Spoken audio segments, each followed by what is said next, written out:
And if I don't, like that chart together. Let's pray. Father, we lift up to you this class. We pray that you'll help teach us a bunch of marketing principles that really help us in the things that we're going to do in the future. So we lift that to you in Jesus' name. All right, let's look at an ad. 2 ads, I should say. Yeah, whoops, here we go. So I'll move this out of the way so you can see the entirety of the ad, because missing this portion up here really affects you. All right, let's get together in groups of 2 or 3. Which one's better? Which one's not as good? What's good about each one? What's bad about each one? Good, groups of 3 or 4. Or 2 or 3 would be good. 4 got you, did it?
All right, how many like this one better?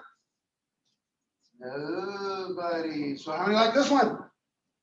Okay, interesting. All right. So what's bad about this one? So much going on.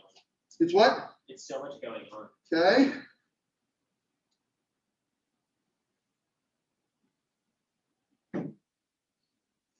What else? You really have to like set the time out to actually read it. And most people, when they're reading the magazine, aren't going to take that kind of time to just look at the face that. Okay. What else? You haven't said anything during one of these things. You need to start saying. Yes. I don't like how it says if you check yes, you should switch. So if I check no, I don't have to switch, right? That's correct.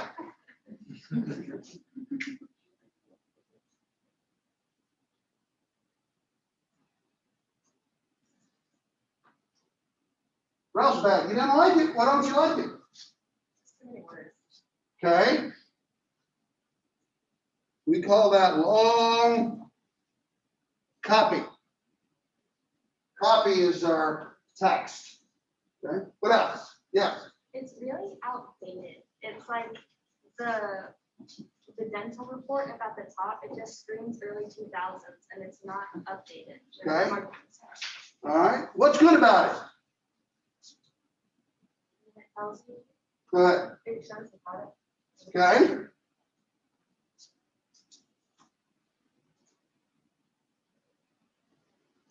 What else? I think it understands its placement pretty well. I sort of envisioned sort of an older woman about to go to the salon, maybe picks up a magazine from Walgreens, flips through the sections, and she sees this. She's like, all right, well, maybe my opinion's valid. Let's pull this out. Okay. So I'll show you how my mom, what would happen with my mom. 90 years old, been true for years. So she'd go into a dentist office or a doctor's office. She's sitting there, she flips through the magazine, this page comes up. She is going to open her purse and search through the purse to find a pen.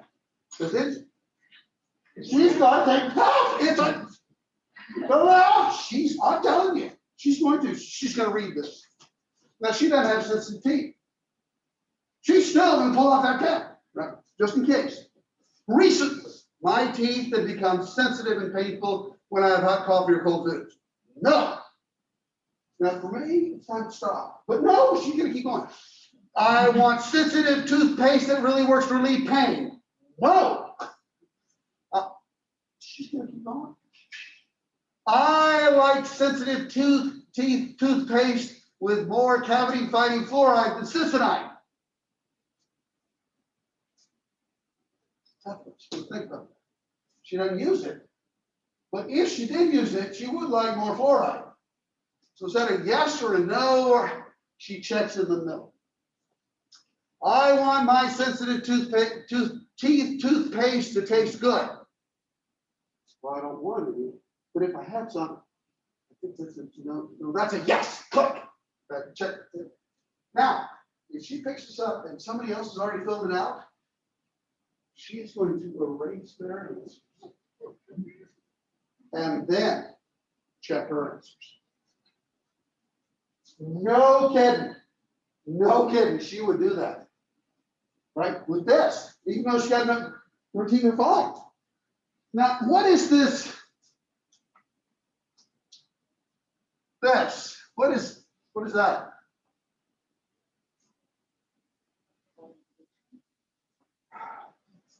Clearly, we got too many lefties in here. Right-handed people turn the page like this and then write. Right? So they're telling you suddenly, time to get out pen, paper, and fill this baby out. Okay. So she did. Yeah, this is the Oragel dental report. Does that look like a dental report to you? Or does that look like a quiz? Was it a quiz or is it a dental report? Well, the headline doesn't match, does it?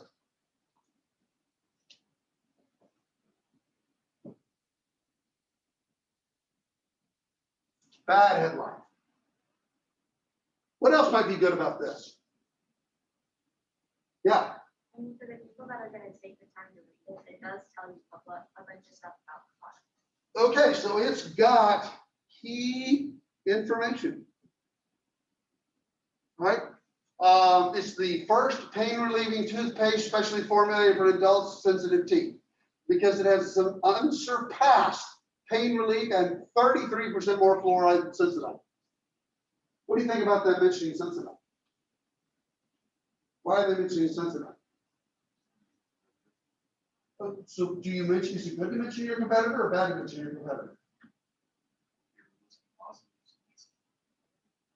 It depends on whether you're top dog or not top dog. If you're top dog and you mention your competitor, it gives them credibility. So in the last election we had, Trump did not mention Biden by name.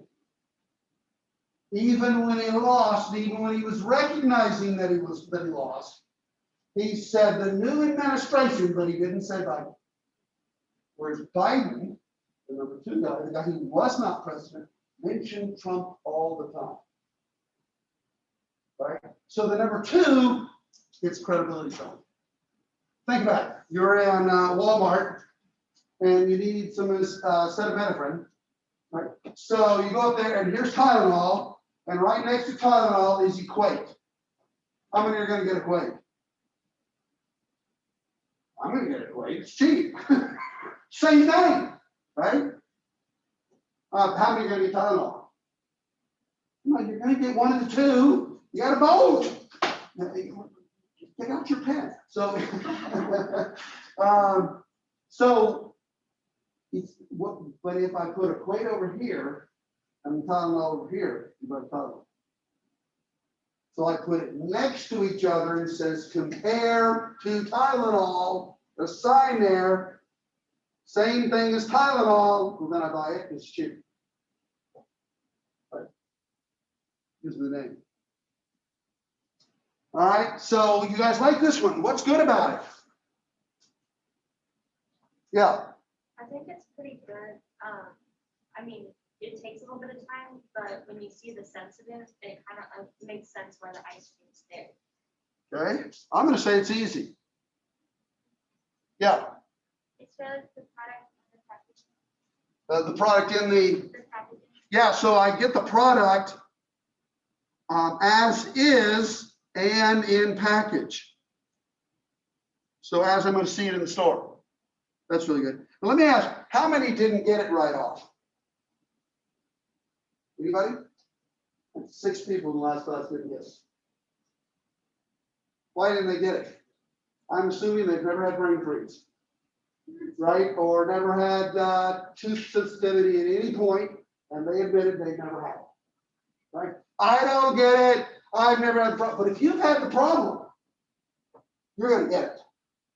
Yeah, yeah. Okay, what else? Simple construct.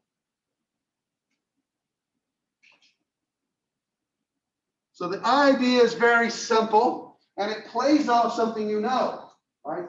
So I'm projecting what I've had in the past. If I've had the problem, I can project myself last time I ate ice cream and strain, right?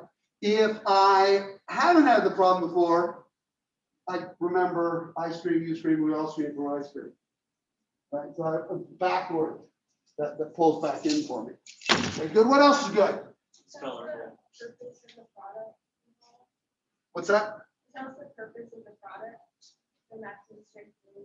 Okay, so this maximum strength relief. So I've got good copy. And we could call that, that's a headline. Interesting place for a headline at the bottom. All right, but after you see the first, do you read the bottom? Yeah, and it draws attention. Okay. So color wise, what do you think about chocolate and strawberry? Then we have plain vanilla.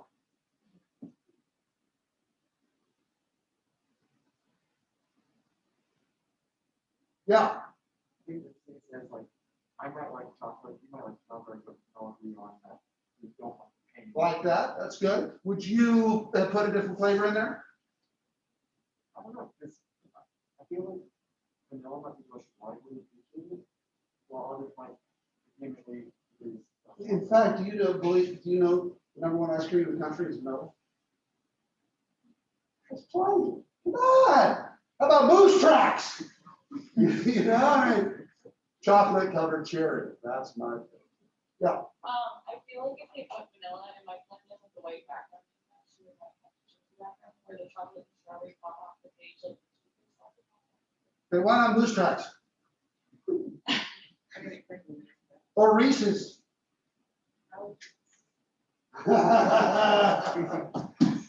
Would I, if I was the graphic designer, would I try it with different kinds of ice cream? Yes, I would. Would I try it with the ice cream dripping? No? Graphic designers are saying no. I probably would have said, yeah, let's see what it's like dripping and not dripping. I'm trying to see what works. You got a point? Same thing, if there was vanilla, I think Okay. it would take away. What's bad about it? It's not as interactive. It's not what? It's not as interactive as the other one. Okay, so, well, of course, that's comparing. Let's just look at it as itself. Is it enough in and of itself? You see what I'm saying? So does it still lack there? Is it not interactive enough? Maybe.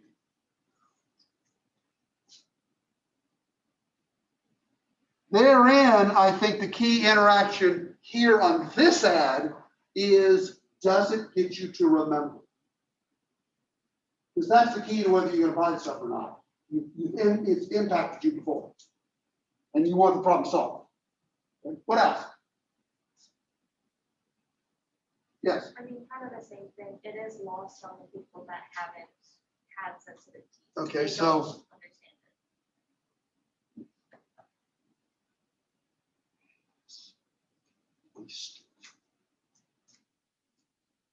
wasted reach. Yes, I think I do understand it having a low reach to consumers. As a graphic designer, I like it.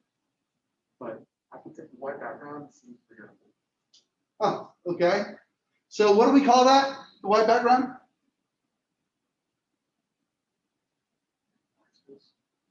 White space. Is that what you call it? You call it white space? Negative space. The graphic designers are going to call it negative. You tell Professor Speaker, yeah, there's too much white space here. Oh, that won't go well. But he's going to do it a lot nicer than I will. Right? He's really good about encouraging and correcting it in a very nice way. Whereas I just tell you it's wrong. Okay, so my dad was an Army officer. So, all right, interesting. And of course, this had tremendous remembrance, right? And tremendous persuasion. And this one, not very good remembrance. But for those who remembered it, persuasion was through the roof. Now, who's going to remember it? Old people, right? And this is somebody who's going to take their pen out and they're going to check. No, but isn't that who the product's for? So in this case, I'm going to suggest that even though this had a really bad persuasion and remembrance, because it had great persuasion and remembrance among the target audience, it's a very good ad. Now, that makes the difficulty here because I have trained my clients to think high persuasion, high remembrance is a good ad, low remembrance, low persuasion is a bad ad. So I've created my own trouble, right? So I have to retrain my client to understand. Other thing that's really important that this would tell me where I put this at is really important. So would I put the ad on the right in People magazine?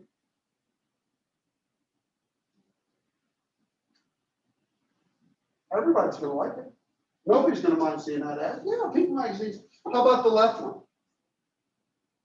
Too much wasted reach, right? So where would I put it? How about AARP magazine?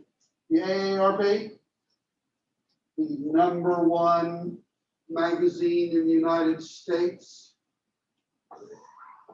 Didn't know that, did you? Yeah, most readership of every magazine in the United States is AARP. All right, let me give you some principles. Number 1, have a strong immediate focus, not shotgun stuff. Have strong immediate focus, not shotgun stuff. As was mentioned over here, there's a lot going on. You know, I got a test, I got a report, I've got a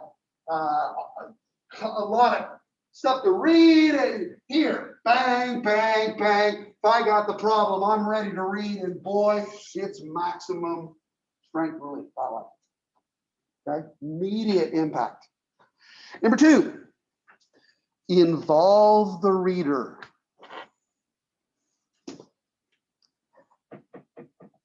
So like a personal quiz, this or that. So choosing between two things.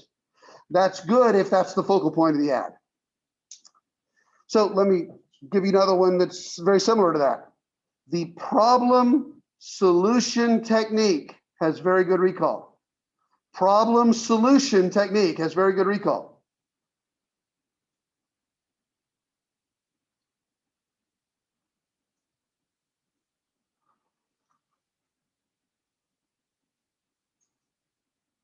Next one, mnemonic techniques help recall. So here, ice cream, you stream. Right now, some of you, well, you'll take the test, and first page of the test you'll have Jim runs fast, squirrel, 14 trumpeters. And that's for, each letter of that stands for some, I've never done that. But that's very effective for a lot of people. And mnemonics like that help. Jingles are a type. So something that helps you recall. Songs help you recall this. I scream, you scream, it helps you recall it. Right? So for example, if I called you up and you didn't recall this ad, I said, remember anything about screaming? Ice cream, you scream, ice cream, we all scream for ice cream. And what toothpaste was it? That was Colgate. It's going to help the remembrance, the recall there. Okay, so let's look at the foot cone bellowing grid. So here, you notice that we've got high involvement and low involvement decisions. So low involvement decision, if I make a mistake, it ain't a big deal. High involvement decision, I'm gonna buy a car. I'm gonna keep this car 10 years. This is an important decision. And then on the top is the basis of the decision coming from a thinking response or from an affective response, a cognitive response or an effective response? Is it thinking based, I calculate this out, this is the best one for me? Or is it, oh, this is cool? Right. So we've got 4 different types of viewers, 4 different types of audiences, 4 different types of target markets that we're going after. And I would say this, if you don't, before you do your ad, figure out who your target market is, who's going to view the ad, you're going to blow it. So we've got 4 different types of people. Number 1, it is a high involvement decision, and I'm going to think about it. We call this, so it's an informative decision. We call this the thinking. High involvement decision, but basically the decision is a feeling decision. It's an effective response, and I'm buying because I like it, and if I don't like it, I ain't buying it. So but I'm very involved in deciding whether I like it or not. That's the feeling. Low involvement decision, chewing gum. So first is low involvement, but I'm going to think about it. Why? Because I'm going to do a habit. I'm going to think about it. I'm going to decide which one I want, and then I'm not going to think about it anymore. I'm going to buy that one forever.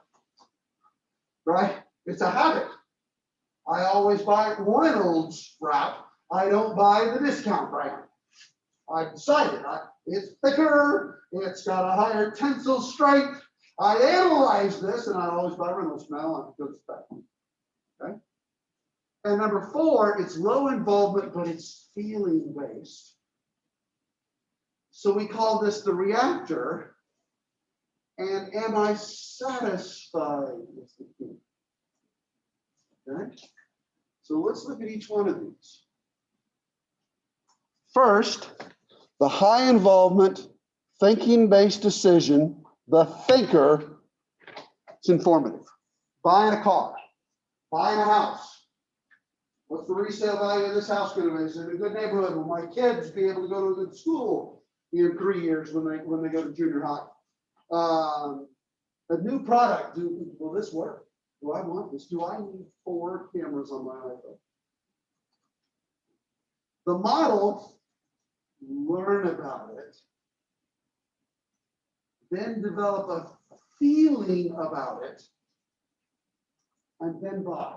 Now this is an economic decision. So this is what in your economics class, Dr. Smith, Dr. Ivankovic told you every single decision is. It's all an economic decision. That's not going to really be true, as we find out here. but they think that those guys never, now, what's the difference between an old man with Alzheimer's and an economist? The economist has a calculator in his hand. How about an economics test? Same test for the last 25 years. We just change the answers every year. Or the other hand. You guys. All right, anyway. So you say, I would laugh if it were funny. Learn, then feel, and then buy the product. So I learn about the gas mileages of the cars. Then I look and I like the design. I try it out. I drive the car. It feels really good. It's smooth. It's the kind of drive I like. I buy it. I learn first. So implications for this, for my advertising. Do you recall it? If you don't remember it, you're not learning, right? Long copy, yes. Could you use like compound versions? You buy a car when you buy a car, you're a thinker. Or I was like. buy We car. all buy in each 4 of these modes. When we buy cars, we buy a house, we think it. Right? So long copy. So when you're an old person and you have sensitive teeth, I need to give you lots of copy because you're going to think about it. You've been using Crest your whole life.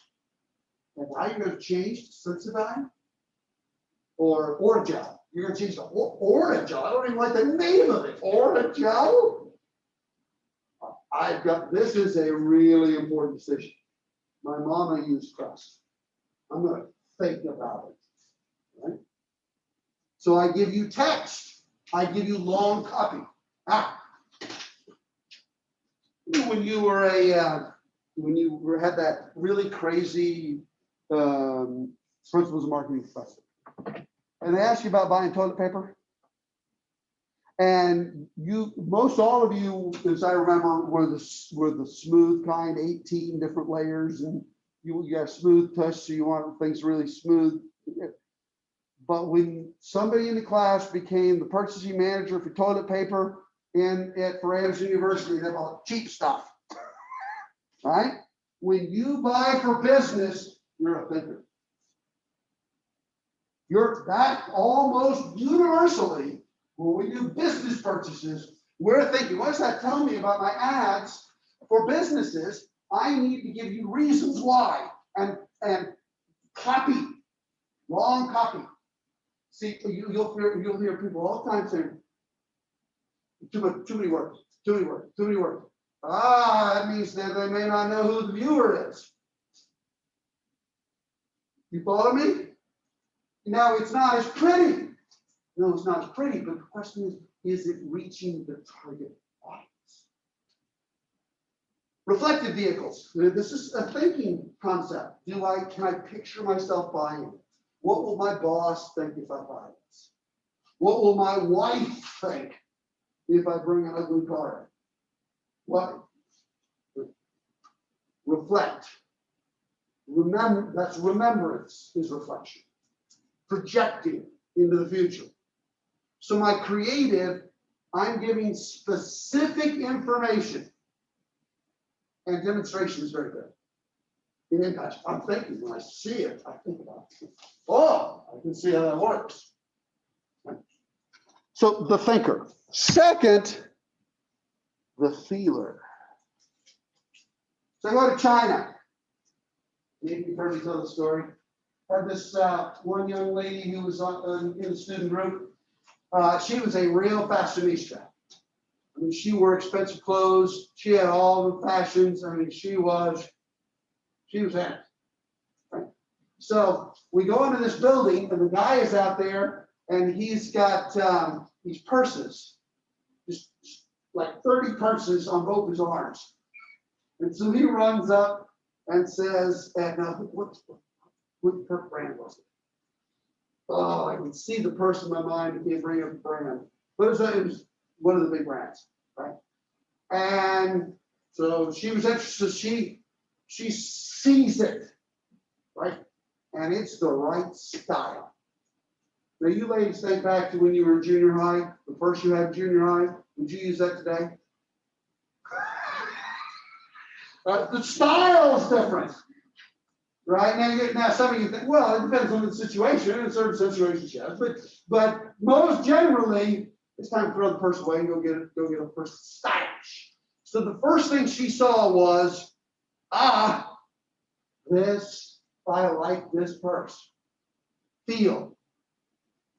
So she took the purse from the guy and she inspects it. She checks the hinge and she yanks on the cloth inside and she's she's inspecting this thing like she's a nuclear arms inspector. I mean, she's checking this baby out. And she turns to us and says, I believe this one is real.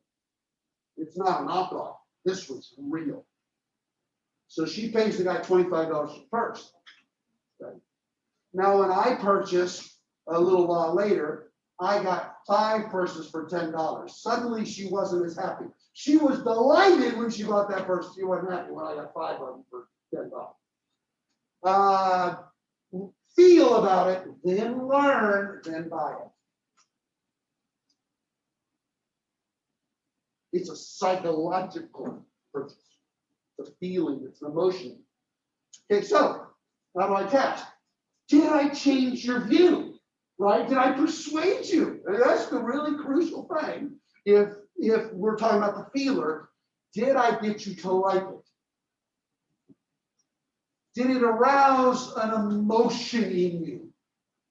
Right? That emotion can be social acceptance. People see me in this, they're going to like me. I will look good in this.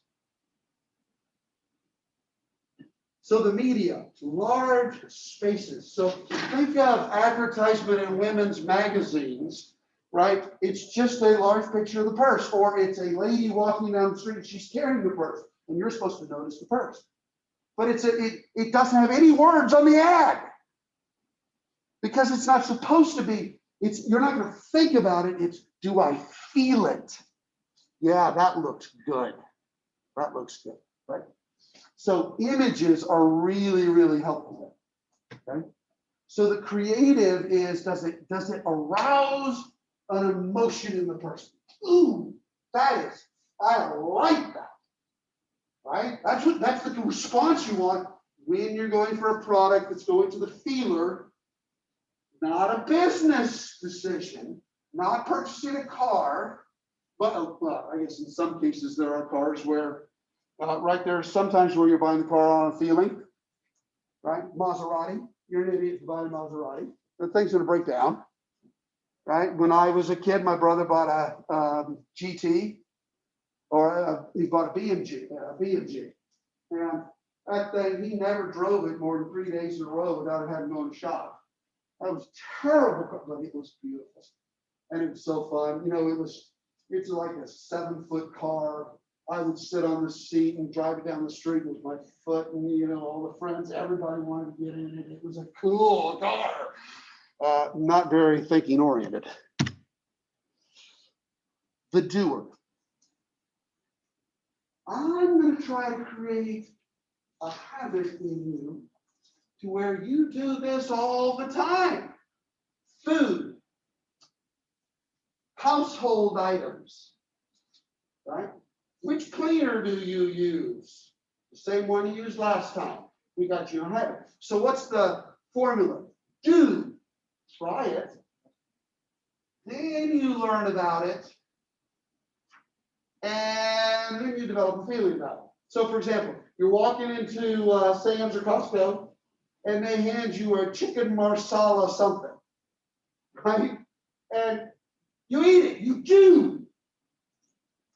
Then you read, you find out, ooh, this is only half a point in Weight Watchers. That's what my wife's on.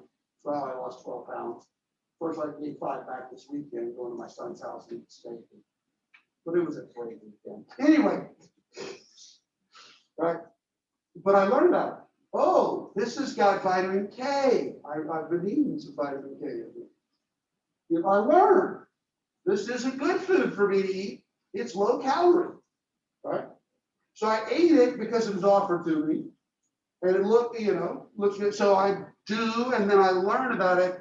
Then after I learn about it, I buy it. Hey, these Weight Watchers meals, this vitamins are really good, or this Lean Cuisine, or this Pillsbury, or and suddenly it becomes a habit. I go in and I buy soup. Which soup do you buy? Well, I buy the same one. I try it. Okay, so the test sales, did you buy it? I gotta get you to buy it. Coupons, right? I gotta get you to try it. Small face ads. You know how in the grocery store you get the flyer? These guys have got these teeny little pictures all over the place. Right? You just scan through. Oh, what's that? Here's a coupon.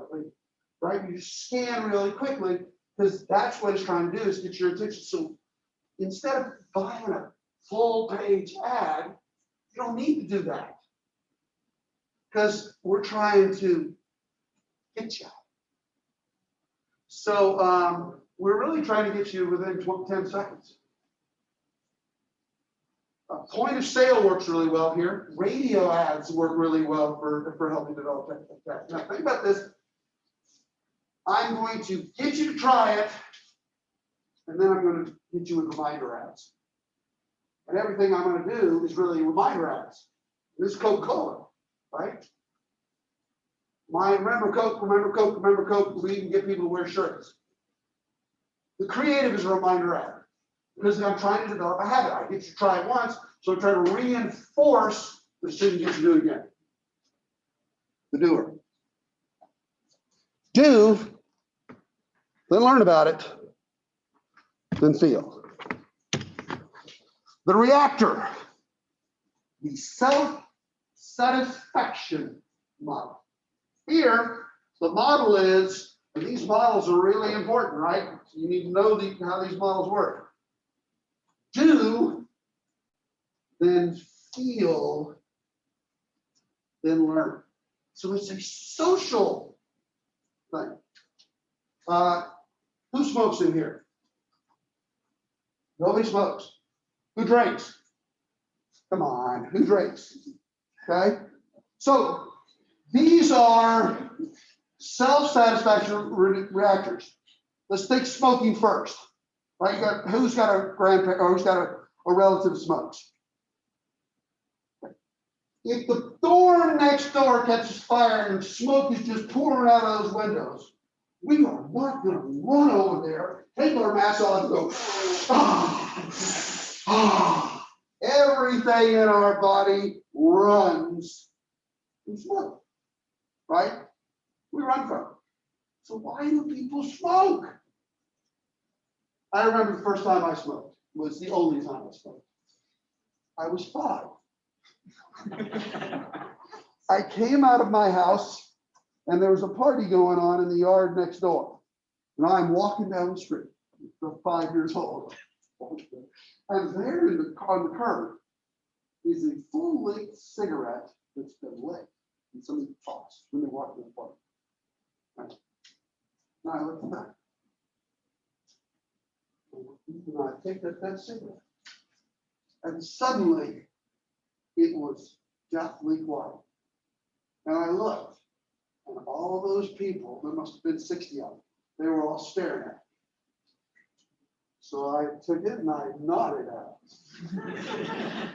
it. I remember this vividly.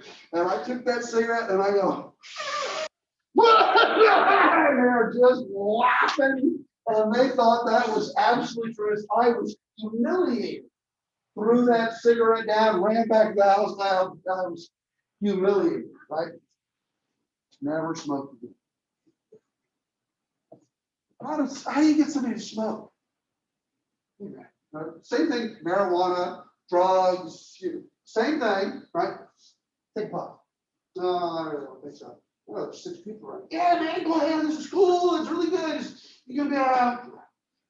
All right. Hey,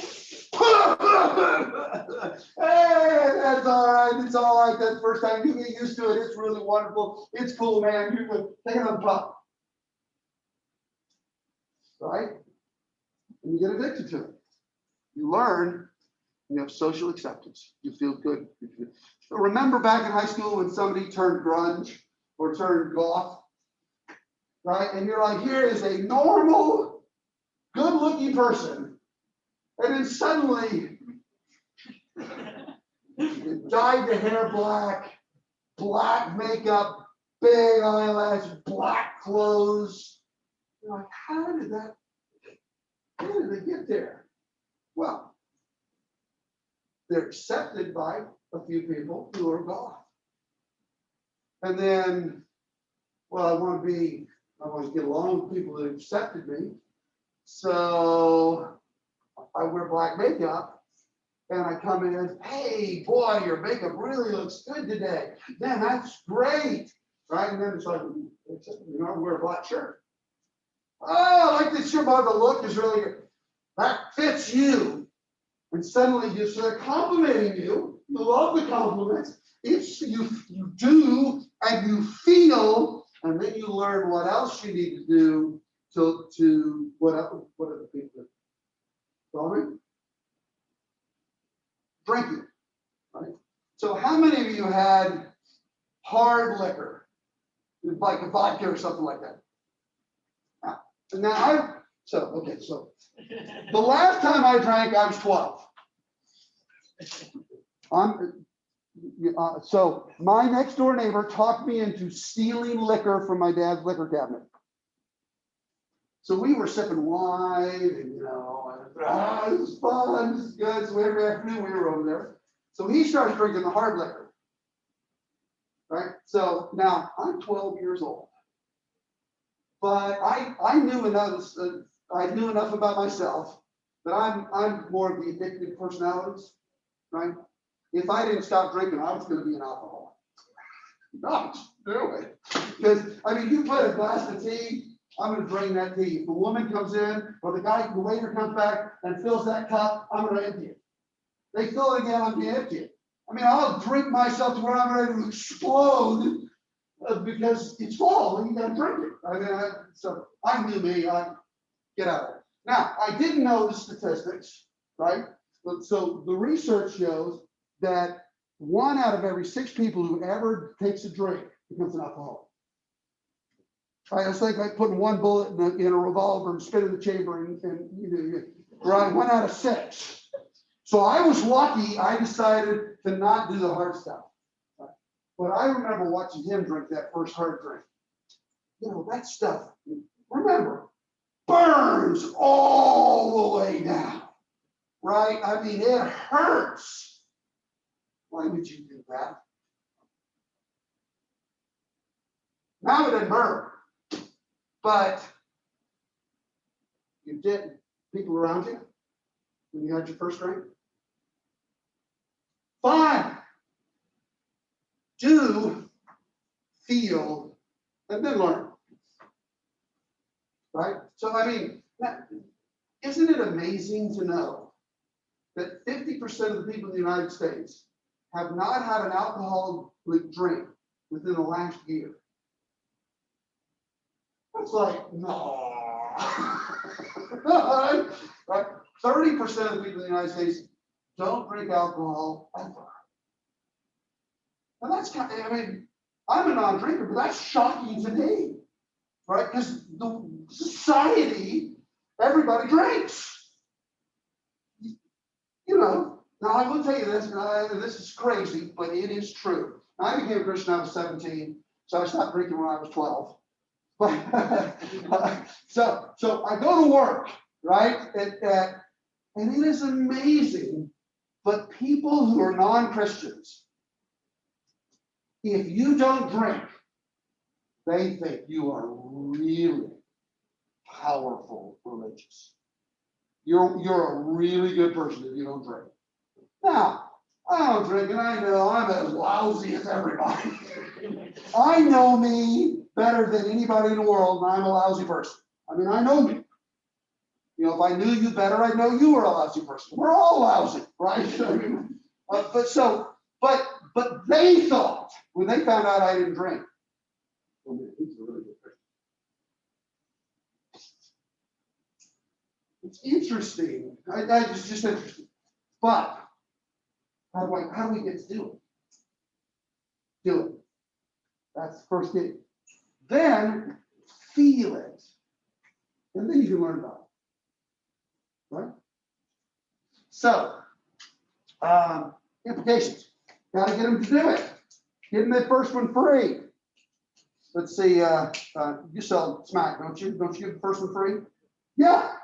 Now you know who to go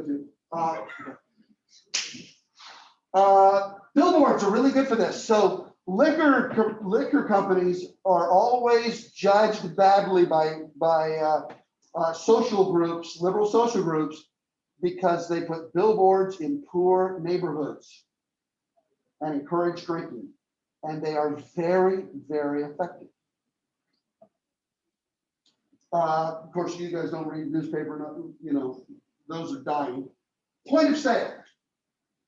I put it on the counter. Try it. Right? Put a knife on the counter and see how many men buy it. Right?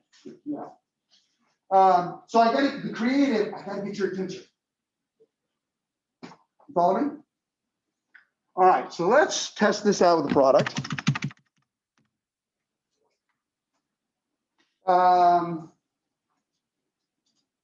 About 12 years ago, I'm getting old here. This is my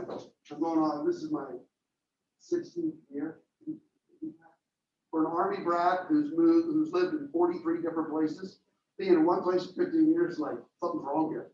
So anyway, about 12 years ago, nobody went to sporting events at AU, right? Nobody.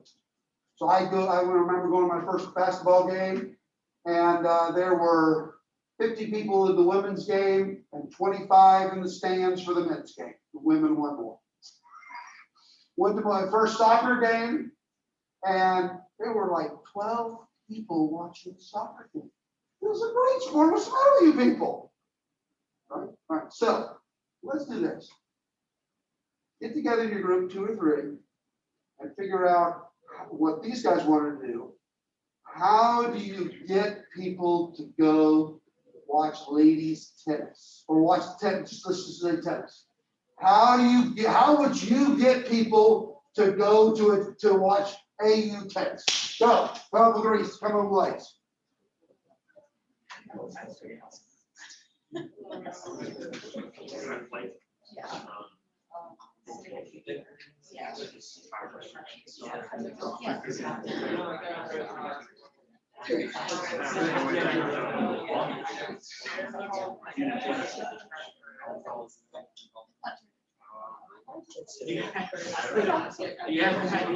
There's gonna be some sort of like.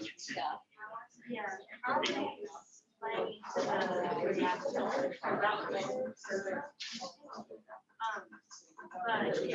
But yeah, some of the reasons.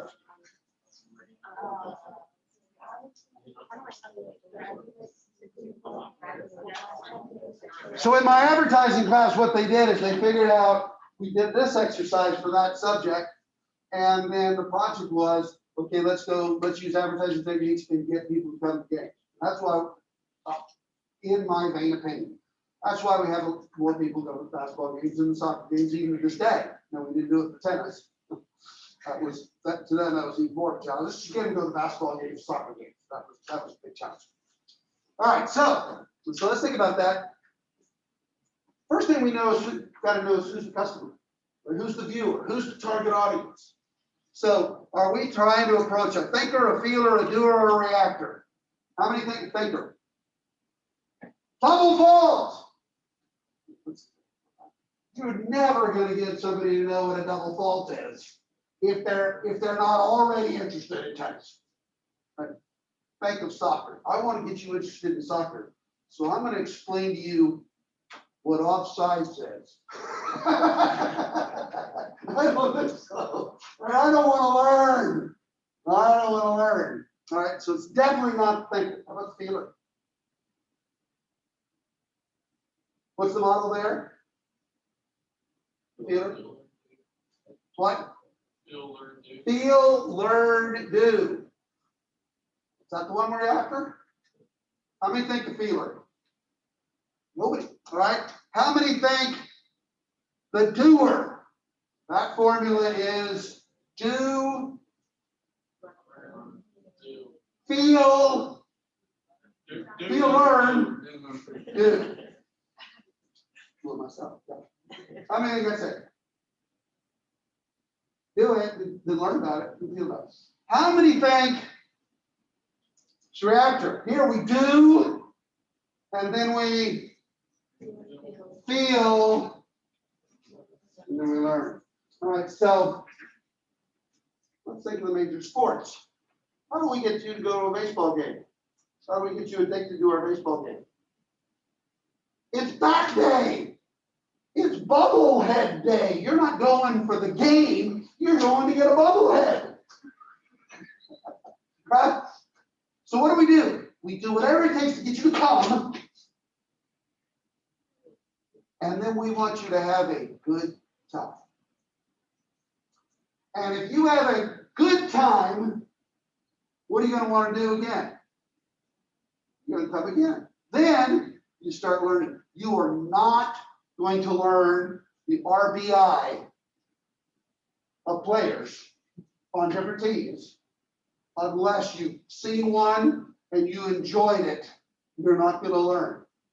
You don't care what a double fault is unless you enjoy the sport to some degree. Right? Do enjoy and learn. So what did they do? They gave out free shirts. Everybody who comes to the basketball game gets a free shirt. Soccer game, we've moved the cafeteria for the night to the soccer field. You cannot eat in the caf tonight unless you go to the soccer game. That was pretty good. Everybody's there. It's a great time, right? Yeah, you react. So clearly, that's critical to what we're doing here. And unless we know that first, let's understand my target audience first. Who's learning? Who's going to watch? How do they watch? How do they learn? How do we get to do what we want to do? I can't do my job. All right, so let's think a little bit more about this cognitive process. Okay, the elaboration likelihood model. That says there's a direct way, the central route to persuasion. How do I persuade people? That's my question. There's a direct way and there's a peripheral way to persuade. So the direct way, I'm interested in what you're talking about. So tell me about it. The peripheral route, I'm really not interested in your content. Feeling is more important to me. So you're going to persuade me by the stuff going on. So you look at a beer commercial, right? We got a bunch of people having a fun time. I remember the first time I went to a party where they were drinking. That really helped crystallize for me not to drink. Those people were idiots. I mean, it was stupid. And I remember I called my parents and said, would you come get me? This is bad. And so I left and, I'm going home thinking about it. I don't want to be stupid like that. So it crystallized, but those are the peripheral things that happen on the sideline. Nobody said this drinking's bad to me. That wouldn't have worked. This is my decision, it's not your decision. They're gonna preach it to me. I gotta decide, right? So the central, if my parents would have sat me down and had a discussion, that would not have been very smart. My roommate in college, Gordon, his dad didn't want to drink. So his dad was helping this alcoholic. So he takes Gordon and his brother David, and they're 15 and 13. He takes them to this guy's house, and they sit there while the guy gets roaring drunk, starts breaking things at his house, and Gordon's horrified, scared to death the guy's gonna beat him up. Gordon never drank.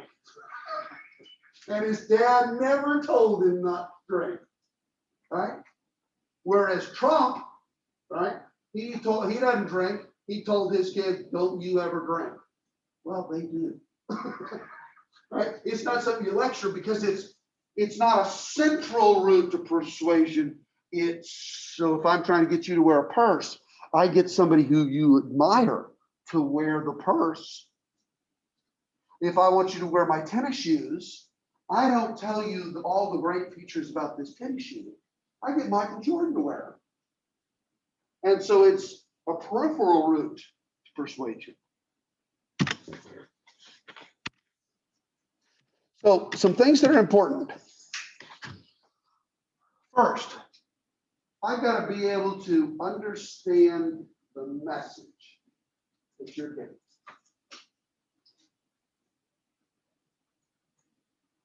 Second,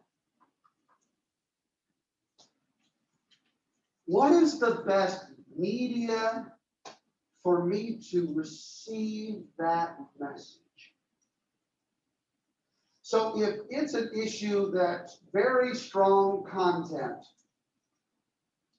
a Facebook video might not be the very best way to do that.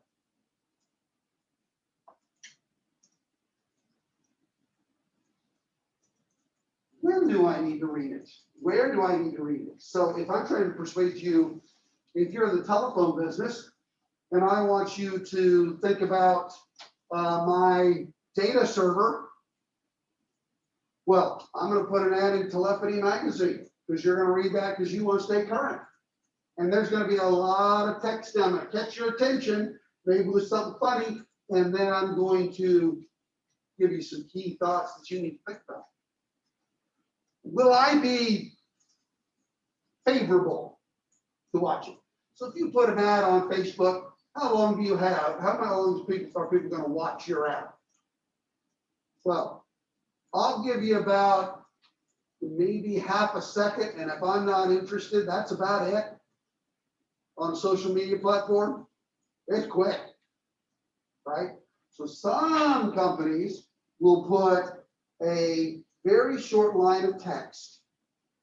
So you get the point, and then they'll hit the video immediately. So I know what it's about, and I'm looking for it. Oh. And what's going to be effective in getting your attention? And when you're an old person, filling out a quiz, doing a crossword,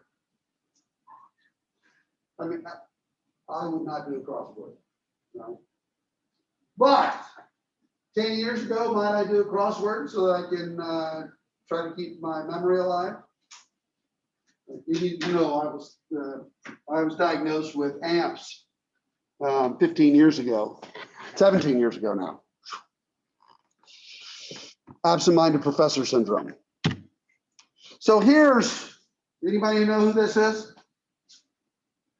It's a little old. This is Michael Dell, who was the richest person in the world. Today, how many of you would recognize a picture of Jeff Bezos? The richest person in the world. And then a little story about Jeff and what he did, some little key trinket of how he started Amazon, and I'm interested in that. And then you tell me about Amazon Web Services, right? So as this person, I'm interested in this, got me, okay, tell me more. Text, so what's wrong with this ad? There's not enough copy. Not enough copy? As if you want more than this? Yes, because we're shooting for somebody who's a thinker. Ooh. Versus a low involvement. This is a Hunt's jar. You do notice we took the name, the label off, right? We weren't going to say the name Hunt's. So, and in case you guys are conspiracy theorists, Hunt's is the ketchup for conservatives, and Heinz is the ketchup of the Illuminati. Right? Well, you guys know John Kerry, the ran for president, who's now in charge of the environment for the United States. His wife, Teresa Heinz Kerry, she's number one owner of Heinz. So, I'm just kidding. That's conspiracy theory. That's not true at all. Well, I mean, she does own half of Heinz. I think she owns 50% of the stock, 51% of the stock. But the conspiracy stuff that conservatives take. I better go to another topic. Okay, so this is Mr. Ebbinghaus. Hermann Ebbinghaus. He's a German, and back in 1885, he came up with the theory of forgetting. Some people call it the theory of remembrance. Some people call it the forgetting curve, and some people call it the remembering curve. So he figured out how we remember things. 2 big points. Number one, we forget at an exponential rate. So this is arithmetic growth, right? So we add the same number of units every month. This is geometric or exponential growth. Here, we grow at 40%. So the first year, we grew about this much. Second year, we grew about this much. Third year, we grew about this much. Fourth year, we grew about this much. Fifth year, suddenly, why? Because 40% of 20 is not very many. 40% of 20 million is a lot, right? So this is a exponential rate. So here's what he said: we forget at an exponential rate. I could give you guys a quiz right now on the 4 types of viewers. And I'm sure everybody would at least get the thinker and the doer. And you have to chew a while, but everybody else, what's the other 2? What? Uh-oh. The feeler and the reactor. I'm a bad teacher. You will, let's use his principles and you'll learn that.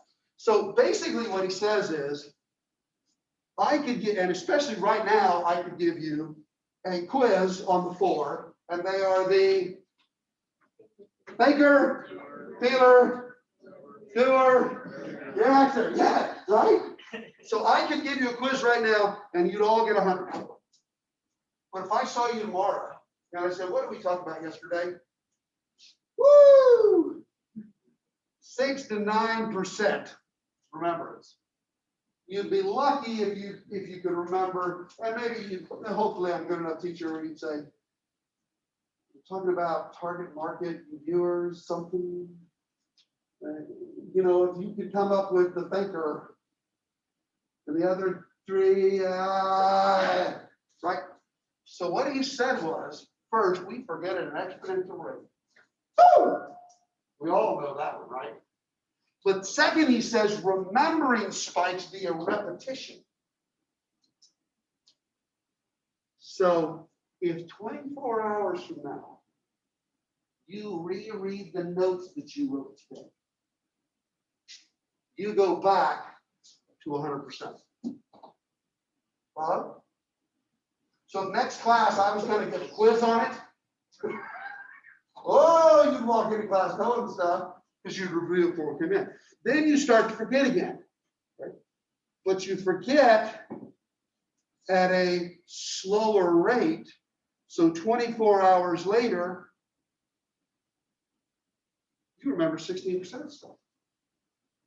If you have another memory spike, you start forgetting, 24 hours later, you're at about 33%.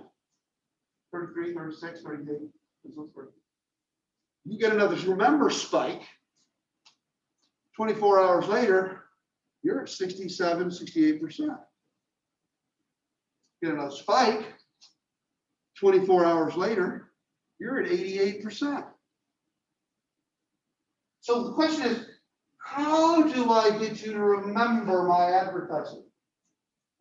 Well, we show you the commercial again and again, and again, and you're like, give me a new commercial. I don't want to see this again, right? You flip on the first time I watched the commercial, second time, okay, I'll sit through it. Third time, you're like, I'm going to flip. Now, have you noticed what we do in commercials? We show you the full commercial, maybe we show the full commercial twice, and then we cut the commercial from a 30 or a 1 minute commercial down to a 15-second commercial, and we don't show you the whole thing. But as you're watching that 15 seconds, your mind fills in the gap, fills in the rest of the information. What are you doing? We spurred your remembrance. We've given you a memory spike to get you to remember. So we show you the end, and you automatically remember what happened just before the end. Your brain fills in, it was this product, and you remember how. So what I'm trying to do is give you enough memory spikes, right, to where your 8 repetitions moves it from short-term memory to long-term memory. My goal is to get you to see an ad 8 times. I can show you, we're all going to watch Super Bowl. You can watch Super Bowl commercial. The next year, we can put the same commercial on. If you haven't seen it again, it'll be like brand new. But if you've seen it 8 times and we show it next year, you're going to be ticked. This is not the time to repeat commercials. And you know everything that's going on there. And the longer that commercial goes, the angrier you're getting because they dared to show you this again. Right? Because you remember. Now, some of you are thinking, why didn't they tell us this when we were freshmen? Well, they did, but they only told you once. No, so what we're doing, if you repeat things over and over, you remember. So when I was in college, I graduated this summer because of Spanish. I took French, got the lowest scores you could make and pass, and I said to Dr. Hubert, should I take my second year of Spanish or French, or should I try Spanish? He said, oh, try Spanish. I'm still scarred after 40 years. Anyway, so I went to Spanish. I took the first semester, got a 70. I knew I'd never pass the second semester. So I took the second semester again, brought it up to like a 89. And then took the second semester during the summer in 7 weeks and graduated. With a 7. But I was beat. I didn't know Spanish. So I wasn't going to be beat. So I took the old 131 here. You know, I took it during the summer. 7 weeks, a full year of Spanish. I studied 14 hours a day, was in class 5 hours a day. My kids mocked me. I was a nut. This was stupid. And I took him to El Salvador that summer. And after I got him through the airport and got him a meal and got him in the hotel, they stopped mocking me. I had risen to the level of a 3rd grader. No, that's really not true. Probably a 3-year-old. So I wanted to continue it, so I started reading my Bible in Spanish, having my quiet time in Spanish every day. And 3 years later, I stopped doing that, and I can tell you now, I don't know Spanish. But if I went to live in Spain, repetition. I got through because I kept repeating things. Now, the slides I've got here look at it backward. Forgetting rate versus here we look at it remembrance rate, right? So participants who spent 10 minutes reviewing information within 24 hours of receiving it, the curve went to almost 100% again. A week later, it took only 5 minutes to reactivate the same material, again, to raise curve. By day 30, the brain only needed 2 to 4 minutes to give you the feedback. I know that, right? The speed of forgetting depends on the number of factors such as the meaningfulness of the message, right? I don't care about this. Go away. This is school, right? No, we're trying to teach you this so when you get out, you can really learn things. The stress level, when you're under stress, it's harder to remember. The repetition of the information and the use of mnemonic techniques. Right? So 8 times. And then you got it. 8 times. And how are we on time? Got time for something else? 3 minutes left. I'll do this. You guys seen this illusion before? Which dot's bigger? They're both the same. You know who came up with this? Ebbinghaus. Yeah. Ebbinghaus said no matter how thoroughly a person may have learned the Greek alphabet, he will never be able to be in a condition to repeat it backward without further training. So, say the American alphabet, the English alphabet, backwards in your mind. Some of you were thinking of the last letter, Z. Z, Y, X. Isn't that hard? Why? We learned it this way. So when we're trying to teach people this, remember, they're going to learn things in a linear fashion. It's a red day.